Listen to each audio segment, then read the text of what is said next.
안녕하세요. 책 읽는 오로라입니다. 오늘 소개할 작품은 최종인 작가의 단편소설 왼손잡이 아내입니다. 이 작품은 최종인 작가의 소설집인 유미의 바다에 실려있는 9편의 단편 중 하나인데요. 출판한 곳은 도화입니다. 현재 한국문인협회 편집위원이자 한국소설가협회 중앙위원인 최종인 작가와 그의 작품에 대한 자세한 소개는 아래 더보기에서 보실 수 있습니다. 그럼 지금 작품 속으로 들어가 주인공들을 만나보겠습니다. 편안한 시간 보내세요. 왼손잡이 아내 최종인. 이상한 일이다. 아내가 돌아오지 않고 있다. 돌아오는 것은 고사하고 전화까지 받지 않는다. 그는 자리에서 일어나 창가로 다가선다. 싸늘한 유리에 손을 대고 창밖을 내다본다. 안개다. 이른 봄, 깊은 밤의 촉촉한 어둠이 온통 안개에 휩싸여 있다. 안개는 어둠의 미립자들을 하나씩 끌어안고 협잡이라도 하듯 은밀하게 다가오고 있다. 유리창이 휘어질 듯 밀어붙이고 있다. 그는 차가운 유리창 위로 커튼을 들이운다. 순간 심장이 불규칙하게 뛴다. 숨이 차다. 불길한 생각이 든다. 안개 때문이라고 그는 생각한다. 창문을 열지 않았는데도 그는 분명 비릿한 안개 냄새를 맡았다. 여자의 생리 냄새 같기도 한 밤안개는 어둠과 협잡해 어떤 불길한 사건을 몰고 올지도 모른다고 생각했다. 그의 손끝이 파르르 떨린다. 거실에 컴퓨터를 끄고 안방으로 들어온 그는 미리 펴놓은 이부자리에 누워 휴대폰을 들여다본다. 오늘 밤 아내에게 건 전화가 10번이 넘는다. 문자와 카톡 또한 여러 번이다. 그는 가만히 버튼을 누른다. 이렇다 할 컬러링 하나 없이 이어지는 단조로운 신호음. 기다리는 아내의 목소리는 들려오지 않는다. 마른 입술에 침을 묻히며 거실로 나온 그는 식탁 오서리에 손등을 부딪히며 아이 방으로 건너간다. 중학교에 다니는 아이는 불을 켜놓은 채 잠들어 있다. 아직 엄마 손이 많이 가야 할 나이다. 아이 머리맡에 우두커니 서 있던 그는 한숨을 내쉬며 스위치를 내린다. 조그마한 방이 흔적도 없이 사라진다. 그는 다시 스위치를 올려 불을 켠다. 그리고 아이 머리맡에 쪼그리고 앉아 차갑게 식은 자신의 손가락으로 아이의 이마를 쓰다듬고는 방문을 닫고 거실로 나온다. 거실로 나온 그는 피아노 위에 놓여있던 알이 굵은 염주를 손에 쥐고 엄지손가락으로 염주알을 하나씩 굴리기 시작한다. 그러면서 널찍한 거실 바닥을 이리저리 서성거린다. 벽시계가 정확히 자정을 가리키고 있다. 그는 빨갛게 충혈된 눈으로 천장을 쳐다보며 깊은 한숨을 내쉰다. 그리고 그는 후회한다. 아내에게 차를 맡긴 것을, 아니 왼손잡이인 그녀에게 운전을 가르친 것을. 아내는 오늘 아침 그의 차를 몰고 통영으로 갔다. 반도의 끝, 서울에서 가장 먼 곳. 아내는 휴일을 맞아 모처럼 들뜬 마음으로 하루 동안의 짧은 여행을 준비했다. 봄엔 도다리 쑥국이 유명하지. 경숙이랑 같이 가기로 했어. 걔는 무사고 20년의 베테랑이니까 옆에서 도와줄 거야. 아내의 첫 드라이브 치고는 무모하다 싶을 정도로 먼 거리였다. 통영, 고속버스로 자그마치 4시간을 달려야 닿는 땅끝 마을. 그런 곳을 하루 만에 다녀온다는 것은 운전 경력 30년이 다 되어가는 그로서도 힘에 겨운 일로 여겨졌다. 차라리 하룻밤 자고 오는 게 낫겠다. 왕복 8시간을, 그것도 왕초보 아줌마께서 줄곧 운전한다는 것은 무리지. 아무리 친구가 옆에 있다고는 하지만. 말렸지만 명동에서 조그만 액세서리 가게를 하는 아내는 일요일 빼고는 문을 닫을 수가 없다며 굳이 하루 동안의 짧은 여행을 강행하고 나섰다. 평소 한 고집하는 아내의 성격을 잘 알고 있는 그로서도 더 이상 말릴 엄두는 나지 않았다. 염주알을 굴리며 거실을 서성거리던 그는 피아노 앞에 멈춰서 주방 쪽 벽에 걸려있는 벽시계를 쳐다본다. 시침과 분침은 정확히 12시 50분을 가리키고 있다. 눈알이 토끼 눈처럼 빨갛게 충혈된 그는 컴퓨터 책상에 놓여있던 휴대폰을 집어들고 통화 버튼을 누른다. 앙상한 뼈마디 위로 얼키설키 푸른 혈관이 지나가는 그의 오른쪽 손등이 겁에 질린 듯 파르르 경련을 일으킨다. 아내에게 운전을 가르친 건 지난 가을이었다. 신혼 때 운전면허를 따놓은 아내였지만 그동안 먹고 사는 일에 바빠 한 번도 운전다운 운전을 해보지 못했다. 어렵사리 딴 아내의 면허는 장롱 면허가 되었고 아내는 버스나 전철에 몸을 맡긴 채 피곤한 나날을 이어갔다. 그러다가 지난 여름 아내가 일하던 호텔 토산품점이 문을 닫으면서 아내는 몇 달 동안 실업자 신세가 됐다. 그러면서 아내는 그동안 잊고 있던 운전면허를 생각해냈던 것이다. 휴일이면 그는 아내를 차에 태워 서울을 빠져나갔다. 올림픽대로를 서쪽으로 달려 행주산성 주차장에 닿거나 아니면 동쪽으로 달려 양평 남한강 둔치공원 주차장에 닿기도 했다. 주차장이긴 했지만 비교적 한적하고 또한 집에서 가까운 곳이기도 해서 아내에게 운전을 가르치기에는 안성맞춤이라고 그는 생각했다. 시동 거는 법, 기어 넣는 법, 가속 페달 밟는 법, 브레이크 페달 밟는 법, 핸들 조작하는 법, 비상등 켜는 법, 계기판 읽는 법을 설명하고 아내에게 운전석을 내줄 때면 그는 공연히 자신의 가슴이 콩닥거리기도 했다.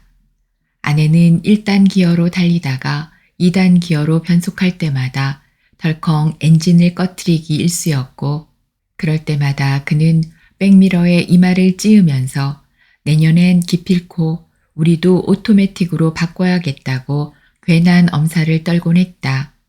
그러면 아내는 매끈한 미간에 살포시 주름살을 지우며 아직 몇 년은 더 탈 수 있는 차를 왜? 하면서 그의 믿음을 저버리지 않았다. 주행이나 핸들 조작보다 어려운 건 T자 코스였다. 후진 주차할 때 빼놓을 수 없는 필수 과정이었지만 왼손잡이 아내는 서툴기만 했다. 오른쪽 방향으로 후진할 때는 오른쪽으로 핸들을 돌리고 왼쪽 방향으로 후진할 때는 왼쪽으로 돌려야 하는 기본적인 사실조차 이해하지 못했다. 왼손잡이 아내는 반대로 생각했다. 우뇌가 발달한 아내는 왼손을 편하게 썼고 모든 운동 방향을 그와는 반대로 이해했다. 그는 입에 침을 튀기며 설명했지만 아내의 생각은 조금도 나아지지 않았다. 그는 처음으로 아내에게 실망했다. 그동안 똑똑하고 영리하다고만 믿었던 아내가 그처럼 우둔하고 미련한 사람이라는 걸 처음으로 깨달았다. 왼쪽으로 돌려야지. 이번엔 오른쪽이잖아. 오른쪽 방향으로 후진할 때는 오른쪽으로. 이해 안 되면 외우라고. 후훗, 정말 그래야겠네. 시동이 꺼진 차 핸들에 이마를 대고 아내는 다소 낙심한 목소리로 그러나 아주 포기하지는 않겠다는 듯이 옅은 미소를 지으며 그를 지그시 올려다 보았다. 저녁이나 먹으러 가자. 불쌍해서 내가 산다.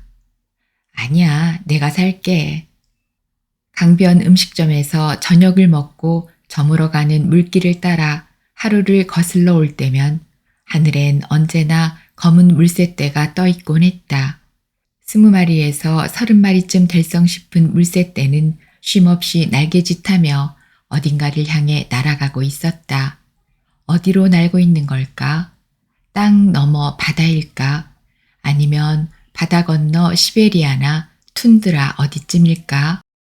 팔당 근처 어디쯤 왔을 때 그는 검은 강이 내려다 보이는 빈터에 차를 세우고 의자를 뒤로 젖힌 채 아내의 손을 잡았다. 왼손이었다. 생각나? 그는 아내의 왼편 얼굴을 바라보며 다소 무겁게 입을 열었다.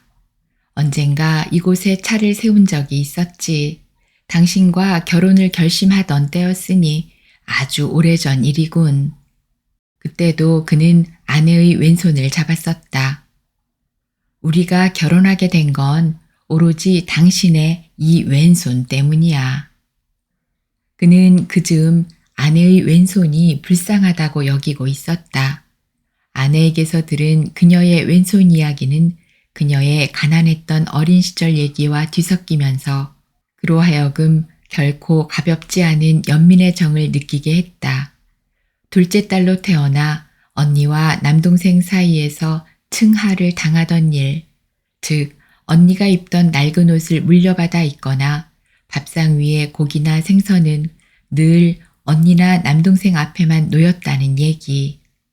초등학교에 입학할 때까지 글자를 배우지 않아 1학년 담임선생이 그녀의 어머니를 불러 이름 석자 정도는 가르친 뒤에 학교에 집어넣어야지요 하며 무안을 주던 얘기. 그녀는 그날 밤 처음으로 노트에 이름 석자를 그렸는데 하필이면 노트 오른쪽에서 왼편으로, 그것도 글자를 뒤집어 쓰는 바람에 아버지에게 고무줄로 종아리를 부르트도록 얻어맞았다는 얘기. 그때부터 그녀는 오른손에 연필을 쥐기 시작했고 한 달이 되기 전에 한글을 깨쳤다는 얘기. 그녀가 제일 싫어하던 게 학교 체육 시간이었는데 왼손잡이인 그녀는 선생님의 구령에 반대로 반응했다는 얘기. 그녀가 중학교를 졸업할 무렵엔 가정 형편이 어려워져 고등학교 입학이 불가능할 정도였는데 다행히 외숙모가 입학금을 대주는 바람에 고등학교에 진학할 수 있었다는 얘기 등등. 그녀를 만난 지 5달 정도 지나고부터 쉬엄쉬엄 주워듣기 시작한 그녀의 왼손 스토리는 그해 늦은 가을 어느 날 북한 강변을 드라이빙하고 돌아오는 차 안에서 그를 울컥하게 만들었다. 그는 팔당 어디쯤 차를 세우고 어두워지는 강물을 바라보며 그녀의 싸늘한 왼손을 끌어 잡았다. 우리 결혼하자. 그리고 그는 그녀를 평생 사랑하기로 결심했다. 생활인으로서의 악착스러움, 왼손잡이로서의 기이한 영특함, 이런 것들이 내 마음을 짠하게 했지. 그래서 같이 살기로 한 거야. 아니, 날 사랑해서가 아니라 단지 동정해서 결혼했단 말이야. 아내는 그에게 프로포즈를 받았던 옛적 그 팔당근교 빈터에서 깊이를 알 수 없는 검은 강물을 내려다보며 물었고 그는 아내의 왼손을 꼭 쥐고 농담 반 진담 반으로 이렇게 대답했다. 동정은 지금도 현재 진행형이야. 당신 운전하는 거 보면 아직 멀었어. 내 동정은 쉬 끝날 것 같지 않은데. 그는 거실 한가운데 우두커니 서서 쥐고 있던 휴대폰을 얼굴 가까이 들어 올린다. 그리고 떨리는 손가락으로 통화 버튼을 누른다. 서늘하게 이어지는 연결음. 아내는 여전히 대답이 없다. 그의 충혈된 눈은 이내 벽시계를 바라본다. 무심한 시침과 분침은 새벽 1시 20분을 가리키고 있다. 다리가 후들거린다. 그는 들고 있던 휴대폰을 피아노 위에 던져두고 비틀거리며 컴퓨터 책상 앞으로 다가앉는다. 귀에서 소리가 난다.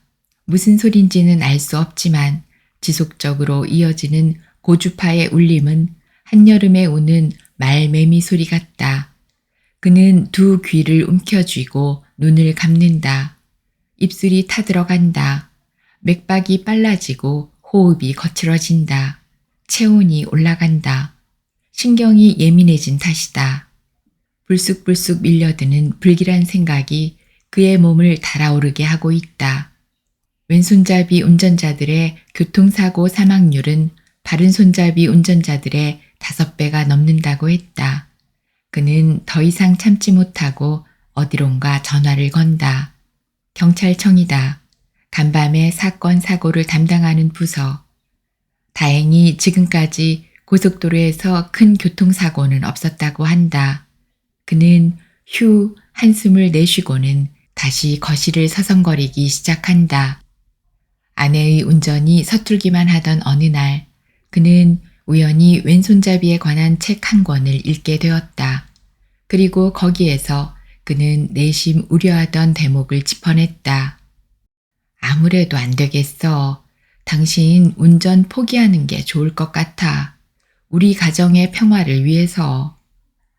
아내는 웬 뜬금없는 소리냐는 듯이 그를 멀뚱히 쳐다보았다. 당신 왼손잡이잖아. 왼손잡이 운전자들의 교통사고 사망률이 정상인들 5배가 넘는데. 한동안 잠잠하던 아내가 가라앉은 목소리로 되물었다. 정상인들의 5배?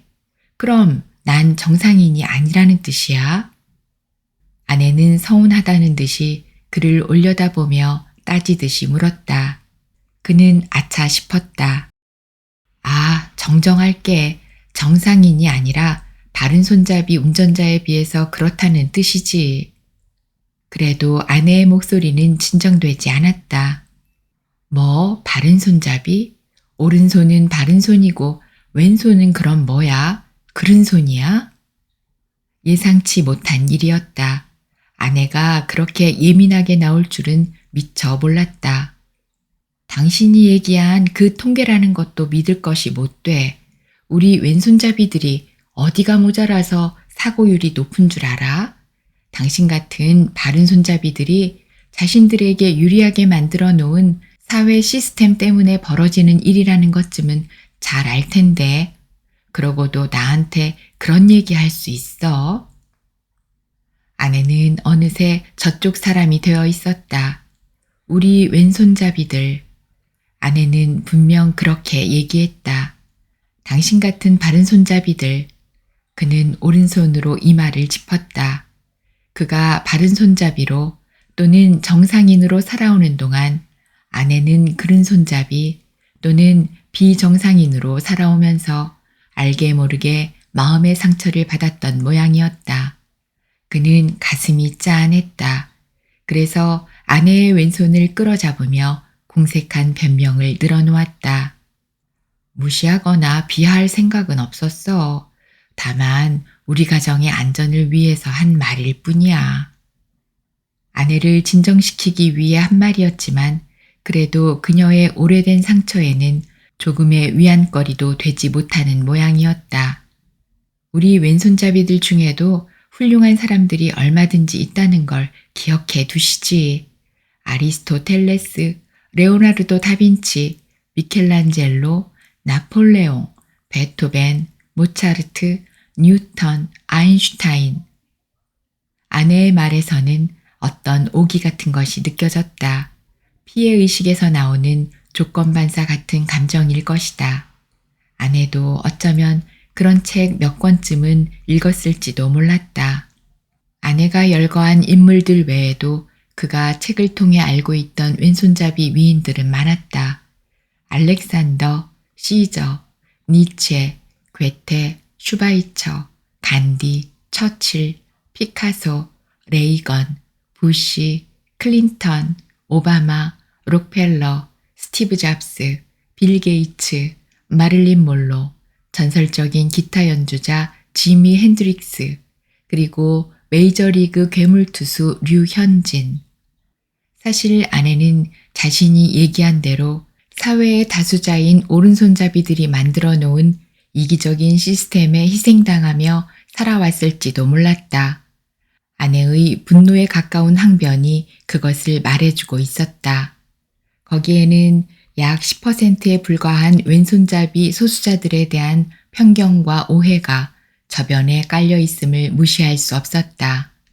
그가 읽은 책에 의하면 영어에서 오른쪽을 뜻하는 right는 옳은이란 뜻으로 통하지만 왼쪽을 뜻하는 left는 쓸모없다라는 뜻을 가진 left에서 파생됐다고 했다.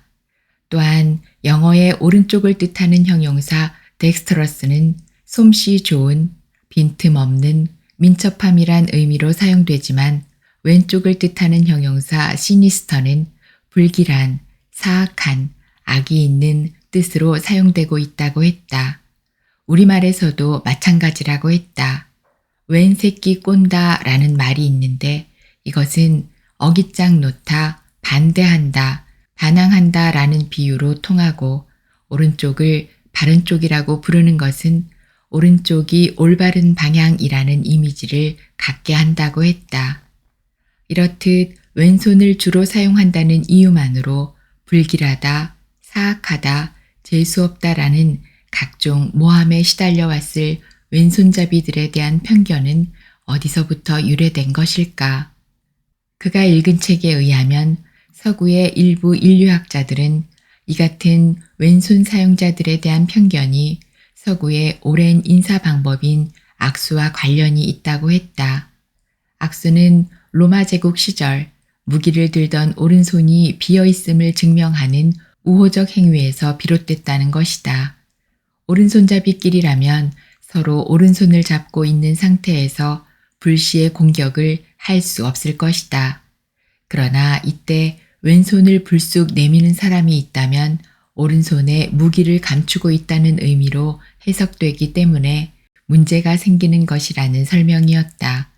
또 다른 학자들은 서양 문명의 근저에 깔린 기독교의 영향으로 설명하고 있었다. 성서를 보면 왼손잡이를 칭찬하는 구절은 하나도 없다는 것이다.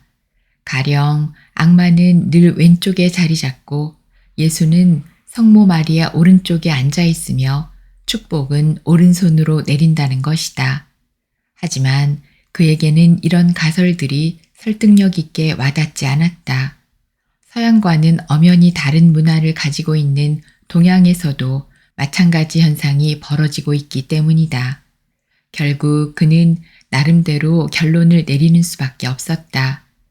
오른손을 우세손으로 사용하는 오른손잡이가 인류의 90%를 차지하고 있는 현상에 주목할 수밖에 없기 때문이다. 즉, 왼손 사용자들에 대한 편견은 소수자들에 대한 다수자들의 횡포에 지나지 않는다는 것이 그의 생각이었다. 소수자들인 왼손잡이들이 오른손잡이들의 세상에 살면서 감내해야 할 부당함 같은 것이랄까. 우리 왼손잡이들이 어디가 모자라서 사고율이 높은 줄 알아? 당신 같은 바른 손잡이들이 자신들에게 유리하게 만들어 놓은 사회 시스템 때문에 벌어지는 일이라는 것쯤은 잘 알 텐데 그러고도 나한테 그런 얘기 할 수 있어? 아내의 한스러운 말투가 그의 귓전을 맴도는 것 같아 그는 컴퓨터 책상 앞에 앉아 차가운 손바닥으로 두 귀를 움켜쥔다. 콧속이 확확 한다. 코 끝에 불을 붙이면 그의 몸은 금세 불덩이로 변할 듯 달아올라 있다. 모든 게 아내 탓이다. 전화를 받지 않는 아내 탓이다. 아니다. 아내 탓이 아니다. 아내를 불의의 사고로 몰아넣은 사회 탓이다. 우리 오른손잡이들의 집단 이기주의 탓이다. 그는 신음을 토해내며 더욱 세게 두 귀를 움켜쥔다. 교통사고를 당해 일그러진 아내의 얼굴이 자신을 쳐다보는 것 같다. 그는 이제 돌아오지 않는 아내를 교통사고의 끔찍한 희생자쯤으로 단정짓고 있었다. 그러자 그는 아내가 참을 수 없을 만큼 가엾게 여겨졌다. 그토록 영리하고 꿋꿋하던 아내가 하룻밤 사이에 유명을 달리하다니 그의 눈에는 드디어 눈물이 고인다. 차갑고 비정하기만 한 세상과 맞서 싸우다가 비참한 몰골로 죽어갔을 아내의 형상이 그의 폐부를 깊숙이 찌른다. 그의 몸속에 아내의 피가 고인다. 그는 이따금 눈물을 훔치며 거실을 서성거리기 시작한다. 아이가 깰까봐 소리는 내지 못하고 차가운 손등에 눈물을 적시며 주방과 베란다 쪽을 수십 번 오간다. 무너진 어깨를 한없이 늘어뜨린 채. 그러다가 그는 느닷없이 현관 벽 앞에 우두커니 선다. 신발장 맞은편 벽에 걸려있는 커다란 그림 한 점. 레오나르도 다빈치가 그린 모나리자 그림이다. 그가 왼손잡이에 관한 책을 읽던 어느 날 마침 레오나르도 다빈치를 모델로 한 영화 한 편이 개봉관에서 상영되고 있었다. 그는 아내와 함께 모처럼 영화관에 갔다. 평소 그림이라면 고개를 절레절레 흔들던 아내였지만 레오나르도 다빈치도 자신과 같은 왼손잡이라는 사실에 마음이 움직였던지 그날따라 아내는 순순히 그를 따라 나섰다. 르네상스 시대 피렌체를 무대로 한 영화는 내내 어둡고 칙칙했다. 아내의 왼손을 끌어잡은 채 팝콘을 씹으며 관람을 마친 그는 영화관을 나서면서 이벤트용으로 판매하고 있는 레오나르도 다빈치의 모나리자 그림을 집어들었다. 아내는 살려고 하는 표정으로 그를 쳐다보았다. 그가 빙그레 웃으며 계산을 치르는 동안 아내는 아무런 제지도 하지 않았다. 그로서는 뜻밖의 일이었다. 평소 그림이라면 고개를 젓던 아내였기에 그의 궁금증은 더했다. 문방구에서 사온 액자에 그림을 넣어 벽에 거는 동안 아내는 그의 등에다 대고 혼자처럼 중얼거렸다. 여고 때 단체로 피카소 그림을 보러 갔었는데 후훗 뭐가 뭔지 갑자기 어지럽더니 머리가 핑 돌더라고. 쓰러졌지.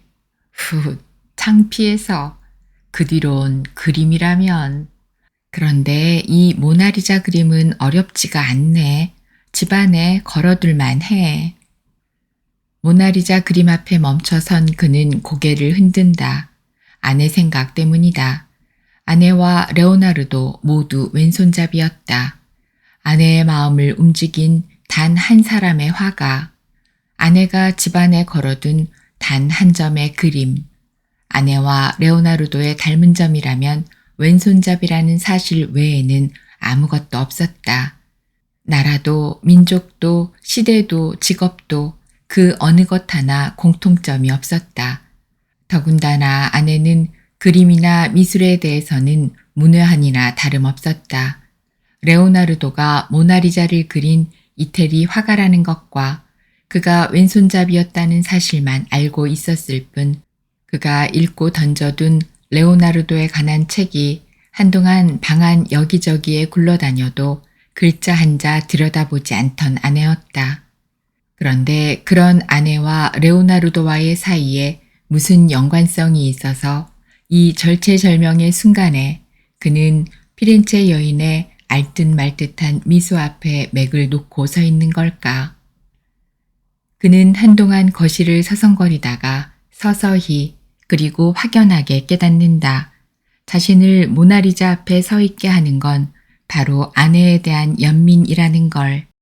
그 옛날 피렌체의 왼손잡이 레오나르도가 감당했을 불안과 고독, 온통 오른손잡이 중심으로 설계되어 있는 사회에서 이렇다 할 배려 없이 혼자 견뎌내야 했을 시대적인 아픔, 천재 예술가로 추앙받으며 살아온 그가 감내해야 했을 성각자로서의 책임감, 피렌체인으로서의 소명감, 이런 것들이 아내의 삶과 겹치면서 그는 마침내 두 사람을 한없이 가엾은 인물로 묶어서 생각하기에 이른 것이다.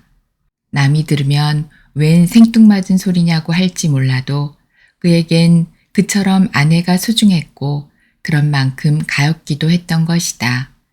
아무튼 그는 이 숨막히는 순간에 아내와 레오나르도를 결부시켰고 드디어 그는 영화에서 본 몇 장면을 떠올리며 거실 바닥에 엉덩이를 치켜들고 엎드린 채 두 손으로 머리를 움켜쥔다.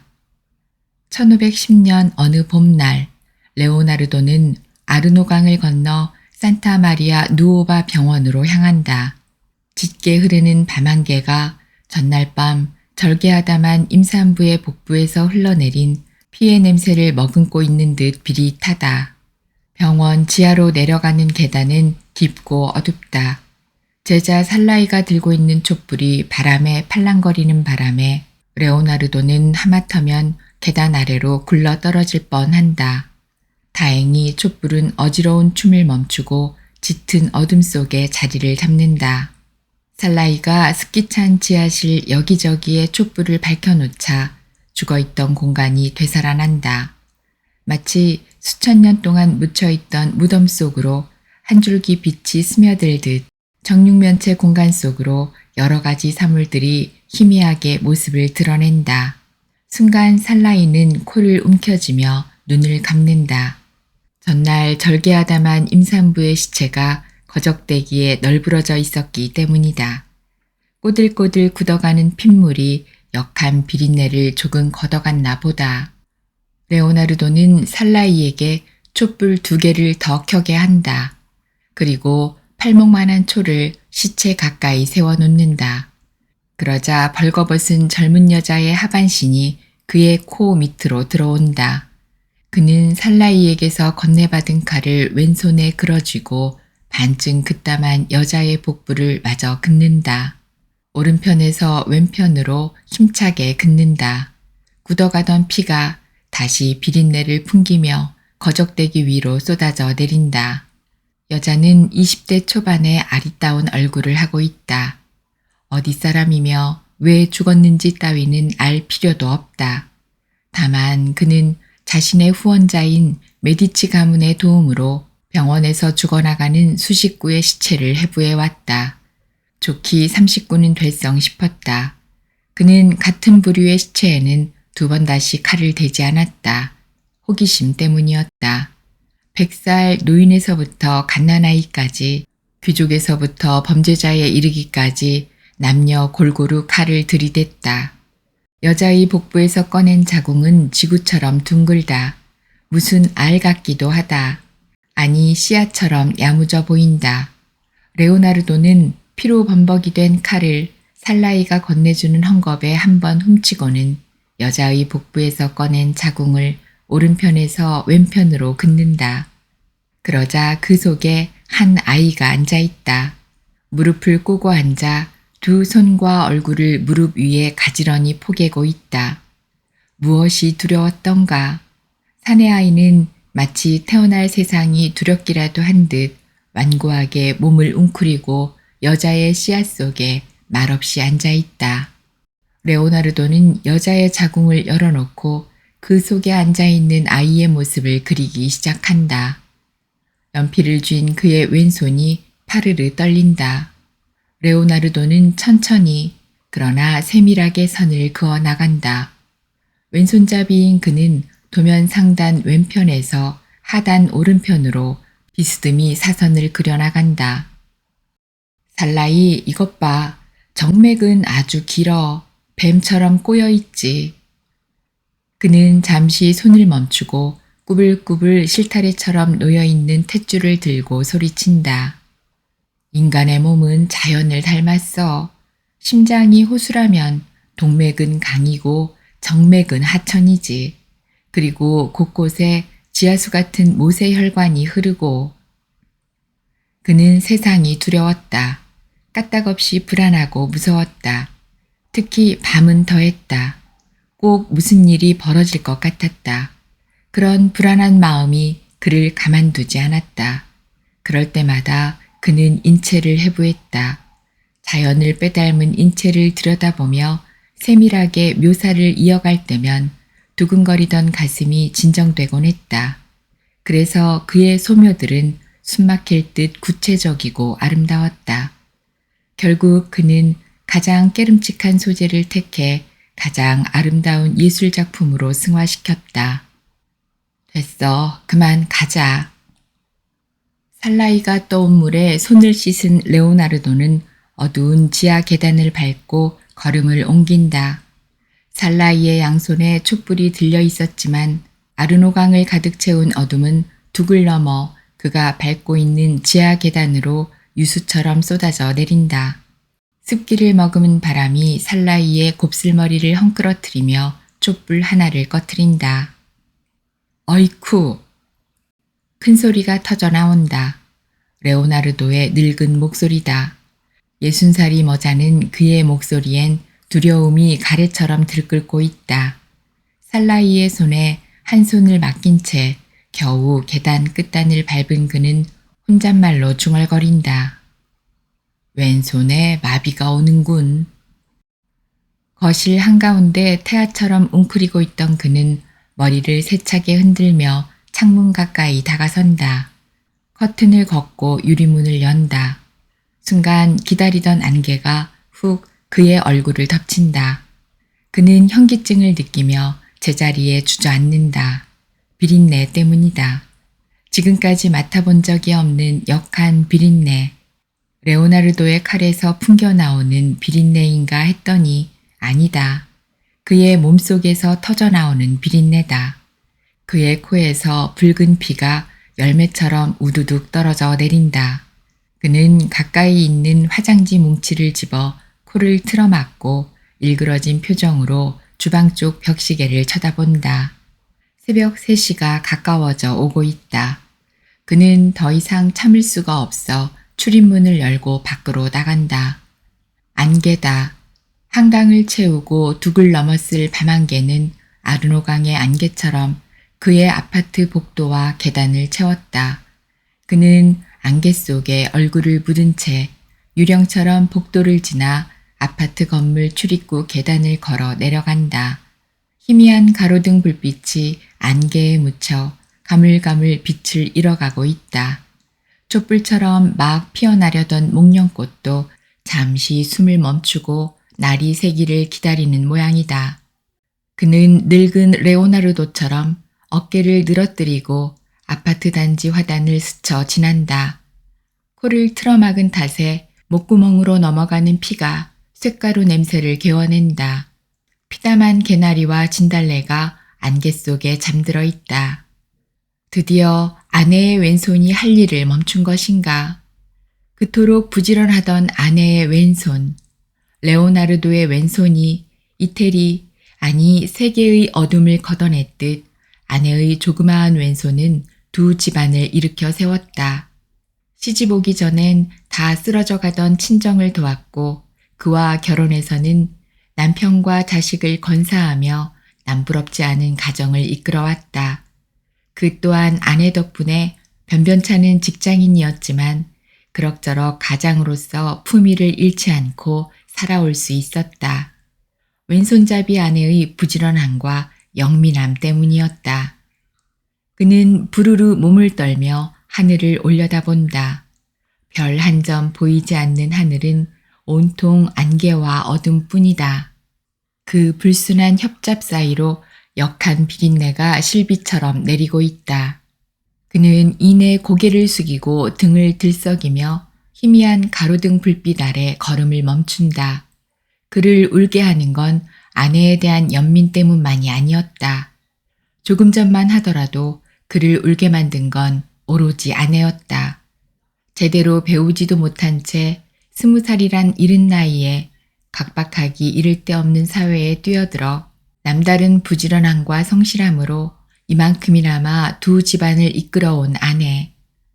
그런 아내를 그는 피렌체 근교의 빈치에서 사생아로 태어나 제대로 교육은 받지 못했지만 오로지 타고난 자신의 재능만으로 시대를 앞서간 왼손잡이 레오나르도를 떠올리면서까지 내심 칭찬을 아끼지 않았다. 그런 아내가 이제 살만하니까 생각지도 않은 뜻밖의 사고를 당해 저승길에 나섰을지도 모른다는 당혹감, 비통함이 그를 울게 했다. 그러나 지금은 아니었다. 그가 새벽 가로등 아래 고개를 꺾고 울고 있는 것은 아내에 대한 생각보다 자신에 대한 연민 때문이었다. 이제 혼자 되었다는 사실, 혼자서 괴물과도 같은 무시무시한 세상과 맞서 싸워야 한다는 사실, 그것이 믿기지 않았고 또 무서웠다. 부들부들 떨리는 그의 바짓가랑이를 미지근한 오줌이 적시자 그는 할 일 없이 주척주척 발걸음을 옮겨 놓았다. 그러면서 생각한다. 아내나 레오나르도는 얼마나 용감했던가. 자신이 그들의 빈자리를 채울 수 있을까. 그는 부르르 진저리를 친다. 도무지 용기가 나지 않는다. 무섭고 두렵다. 다시 아내 품속으로 숨고만 싶다. 레오나르도의 빛 속에 숨고만 싶다. 아니면 레오나르도의 칼에 목이라도 맡겨 숨막히는 세상을 등지고 싶을 뿐이다. 바짓가랑이를 적신 오줌은 종아리를 타고 발바닥까지 차게 만들었다. 넋이 나간 그는 멍한 동공으로 주머니에서 꺼낸 휴대폰을 들여다본다. 숫자가 3시 30분을 가리키고 있다. 그는 이제 아내에게 전화 따위는 걸 엄두조차 내지 못한 채 한 손에 휴대폰을 들고 비실비실 주차장 가로등 밑을 서성거린다. 하늘은 막다른 새벽으로 치다르면서 더욱 짙은 안개를 뿌려대고 있다. 그때 비척이던 발걸음이 멈칫하는가 싶더니 이내 미동마저 멈추고 그의 충혈된 눈은 불현듯 무언가를 뚫어지게 쳐다본다. 초점 풀린 그의 동공은 몇 미터 전방을 주시하고 있다. 차 한 대가 희미한 전조등을 비추며 아파트 단지 출입구로 들어선다. 오줌에 전 그의 다리가 파르르 떨린다. 그는 눈구덩이에서 막 깨어난 네안데르탈인처럼 온몸을 푸르르 털고는 비척비척 전조등 속으로 걸어 들어간다. 차가 멈춘다. 차창이 내려진다. 30대 초반의 남자가 얼굴을 내밀고 안개 속으로 중얼거린다. 미친놈 아니야? 차창을 올린 차는 빠른 속도로 그의 곁에서 멀어져 간다. 그는 아파트 단지 출입구에 동상처럼 서 있다가 한참 만에 다시 걸음을 내디딘다. 그가 한동안 비척비척 걸어가 닿은 곳은 초등학교 앞 문방구점이다. 그 시간에 문이 열렸을 리 없다. 다만 그는 사고 싶은 것이 있을 뿐이었다. 칼이었다.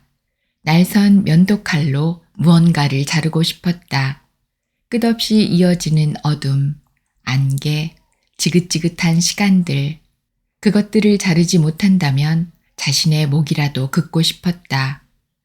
그는 문방구점 앞 콘크리트 계단에 웅크리고 앉아 레오나르도의 칼에 도려내어지던 젊은 여자의 자궁을 생각한다. 그리고 그 속에 웅크리고 있던 겁에 질린 태아를 떠올린다. 참으로 이상한 일이다. 아내가 돌아오지 않고 있다. 잘 들으셨나요? 오늘 들으신 작품은 최종인 작가의 단편소설 왼손잡이 아내였습니다. 함께 해주셔서 고맙습니다.